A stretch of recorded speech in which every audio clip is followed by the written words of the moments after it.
স্ত্রী শ্বশুরের অত্যাচারে আত্মঘাতী নাকি খুন? বর্ষ শেষের রাতে ফোনে হুমকির পরেই স্বর্ণশিল্পীর রহস্য মৃত্যু।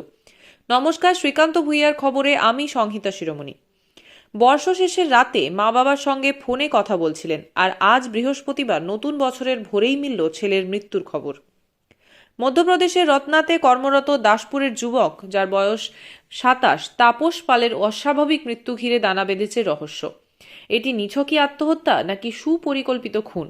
মৃত যুবকের পরিবারের অভিযোগের তীর স্ত্রী ও শ্বশুরের দিকে। এই ঘটনাকে কেন্দ্র করে দাসপুর থানার রাধাকান্তপুর গ্রামে এখন গভীর শোকের ছায়া। পেশায় স্বর্ণশিল্পী তাপস পাল বছর 3 আগে নিজের গ্রামেরই মেয়ে নয়নাকে প্রেম করে বিয়ে করেছিলেন। বিয়ের পর থেকে তিনি মধ্যপ্রদেশে শ্বশুরের সোনার দোকানেই কাজ করতেন এবং স্ত্রীকে নিয়ে সেখানেই থাকতেন।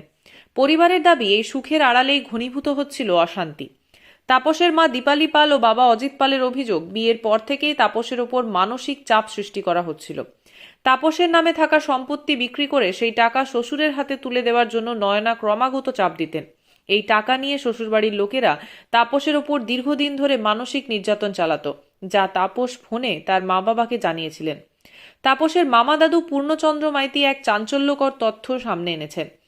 তার অভিযোগ, বুধবার রাত 12:30 নাগাদ নয়না মধ্যপ্রদেশ থেকে তার শাশুড়িকে ফোন করে চরম হুমকি দেন।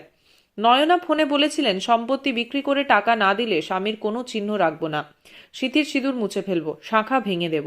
এই হুমকির কয়েক ঘন্টা পরেই বৃহস্পতিবার ভোরে খবর আসে তাপসের ঝুলন্ত দেহ উদ্ধার হয়েছে। পরিবারের দাবি, যে ছেলে কয়েক ঘন্টা আগে স্বাভাবিকভাবে কথা বলল, সে কখনোই আত্মহত্যা করতে পারে না। তাদের স্পষ্ট অভিযোগ, এটি একটি সুপরিকল্পিত খুন। তবে নয়না ও তার বাপের বাড়ির লোকেরা বলেন, তাপস রাতেই তাদের সঙ্গে ঝগড়া করে একটি রুমে ভেতর থেকে বন্ধ করে গলায় ফাঁস লাগিয়ে আত্মহত্যা করে। আমরা ভোর রাতে জানতে পেরে তাপসের বাড়িতে খবর দিই।